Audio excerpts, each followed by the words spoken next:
Hi guys, how are you all doing? Have you ever felt like you're living a life that isn't even yours? Waking up, going to a job you hate, and buying things you don't need just to impress people you don't even like. We are all chasing a perfect life, but we're becoming emptier inside every single day. Today, we're going to talk about a movie that is perhaps the most dangerous and deep film ever made, Fight Club. Back in 1999, this movie revealed truths that have become the biggest reality of our lives in 2026. Through 5 chapters in this video, we're going to learn how our comfortable lifestyle is actually our greatest enemy. So, let's get started. But remember, it's not easy actually. Chapter 1. The IKEA Trap. So, the narrator works a job he absolutely hates. He is a recall coordinator for a major car company, basically a man who puts a price tag on human accidents. He travels the world, stays in endless hotels, but he can't sleep. He has chronic insomnia. He spends his nights flipping through catalogs, wondering, what kind of dining set defines me as a person? He spends his entire life collecting matching furniture, believing these objects will finally make him complete. Think about it. Aren't we all doing the same thing? We sit in our bathrooms, scrolling through our phones, searching Amazon or Instagram for things to fill the void in our perfect lives.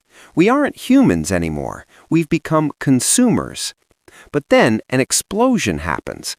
When the narrator returns home, his apartment is destroyed. Everything he owned has turned to ash.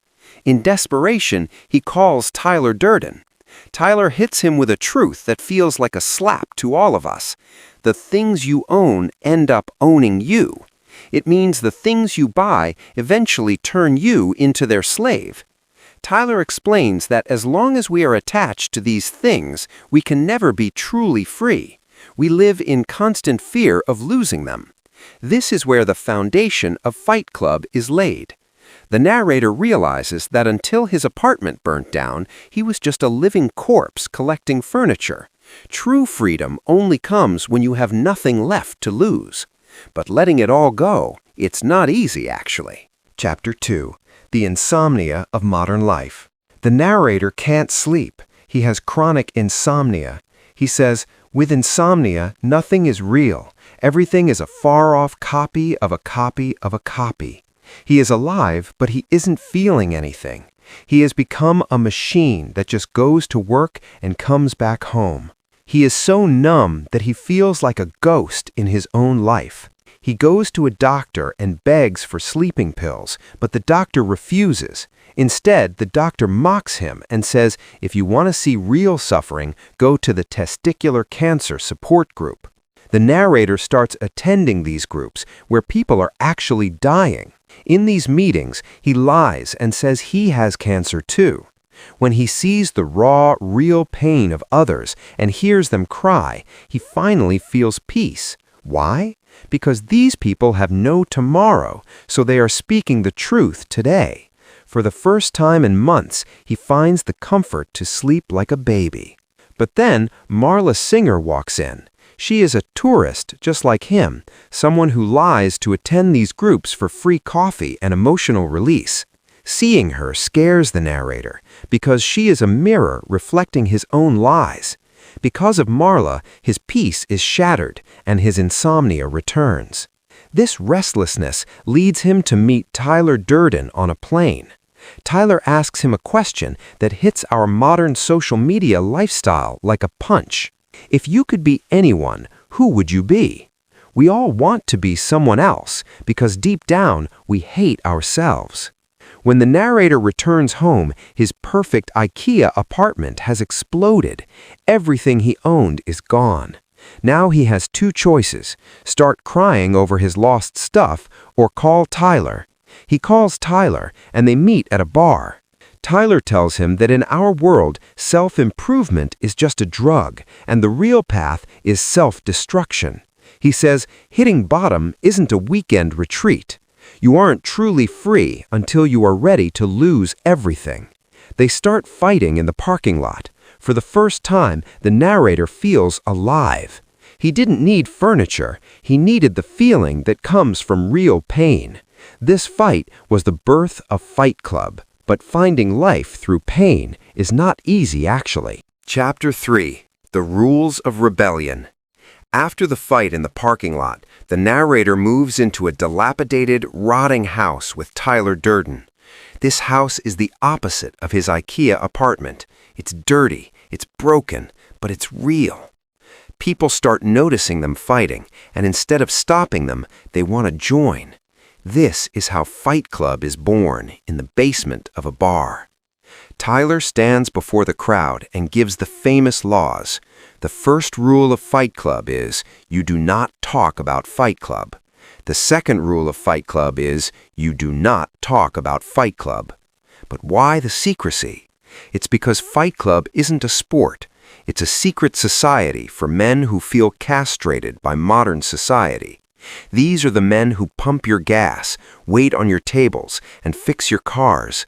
They are the middle children of history, raised by television to believe they'd all be millionaires and movie gods, but they're not, and they're slowly becoming very, very angry. Tyler gives them a way to feel something other than boredom. In Fight Club, you aren't your bank account or the khakis you're wearing. You are just a man with two fists. For one night a week, these men stop being consumers and start being human again. They realize that their bosses and their bills don't define them, their strength does. But Tyler doesn't stop at fighting. He wants to destroy the system that made them soft. He starts giving homework assignments to the members, acts of public chaos and vandalism. He wants to remind the world that the people they ignore are the ones who actually run everything. The narrator thinks he's finding freedom, but he's actually trading one cage for another. He left the cage of buying things and entered the cage of Tyler's army. He is learning that escaping the system is one thing, but controlling the chaos inside yourself, it's not easy actually. Chapter 4. The Chaos of Project Mayhem. Fight Club is no longer just a basement brawl. It has evolved into Project Mayhem. Tyler Durden has transformed these frustrated men into a cult-like army. Their goal? To dismantle modern society. They start destroying luxury cars, vandalizing corporate buildings, and spreading absolute chaos across the city. The narrator begins to realize that Tyler is spinning out of control. Tyler has shaved everyone's heads and dressed them in the same black clothes. They no longer have names. They are just space monkeys. The narrator left the slavery of things to be free, but now he has become a slave to Tyler's ideology. Tyler tells them, "You are not a beautiful and unique snowflake. You are the same decaying organic matter as everything else." When the narrator tries to stop the madness, Tyler vanishes. The narrator travels from city to city, trying to track him down, but everywhere he goes, people call him Sir and treat him like their leader. Then he hits the ultimate realization. Tyler Durden isn't a different person. Tyler is actually a split personality of the narrator himself. Whenever the narrator slept, Tyler took over his body to build this empire. They are two different people living in one single body. Living with your own monster? It's not easy, actually. Chapter 5. The Ultimate Sacrifice. The narrator finally discovers Tyler's endgame. Tyler has planted explosives in the basements of the world's largest credit card companies. His plan? To wipe out all debt, financial records, so the global financial system hits zero.